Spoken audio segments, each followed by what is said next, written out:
pri uspehu v življenju se ne gre samo za to, da ti tehnično delaš stvar, gre se, da jo moraš tudi v pravem ritmu delati. To je tako kot pri glasbi. Pri glasbeniku se ne gre samo za to, da on poje pravo pesem in da besedilo prav izgovarja. On mora tudi peti v pravem ritmu to pesem, če hoče, da bo fajn izpadlo. Pri violinistu, čelistu, ne gre se za to, da oni znajo igrati inštrument, da oni igrajo violino. Oni morajo v pravem ritmu igrati violino, če hočejo, da pride rezultat dober. Isto je pri tekaču. Ne gre se za to, da zna nek tekač, atlet, rečemo, da teče na 1000 metrov. Ne gre se za to, da on mora samo pravilno tehnično znati tečeti. Noge postavljati, dihati prav, da mora imeti mišice razvite, trebušne, stegenske, mišice na zadnjih nogah, meče in tako dalje. On mora tudi v pravem ritmu tečiti, če bo hotel zmagati.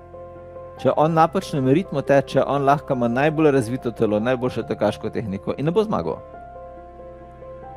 Tako da ritem, s katerim delamo stvari, je enako pomemben kot tisto, kaj delamo.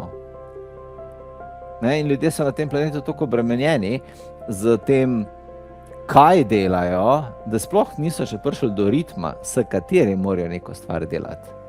In potem mi rečemo, nekdo je rojen za to.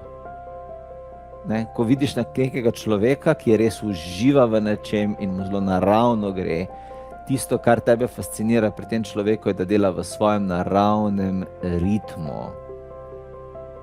Ko poslušaš pevca, ki je res dober pevc, ki res uživa v tem, ki je res srečen ob tem, ko poje, rečeš, lej, on na naravnem ritmu poje. To je ta stvar. Ritem je tisti, ki naredi perfekcijo in ki naredi močno manifestacijo. Ne delo samo po sebi.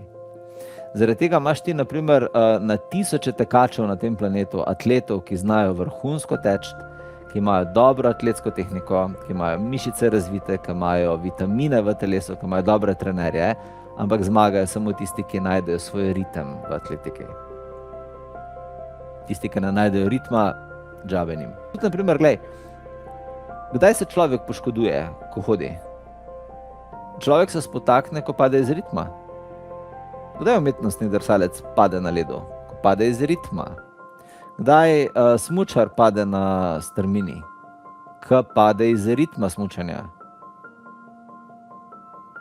Kdaj se ti nehaš učiti? Ko padeš iz ritma učenja svojega. To se pravi, vedno, ko padeš iz ritma, se te prekine tok in takrat se ti resetira energija in moraš začeti znova. Ritmičnost je tisto, kar v resnici dolgoročno zagotavlja tvojemu življenju uspeh, ne?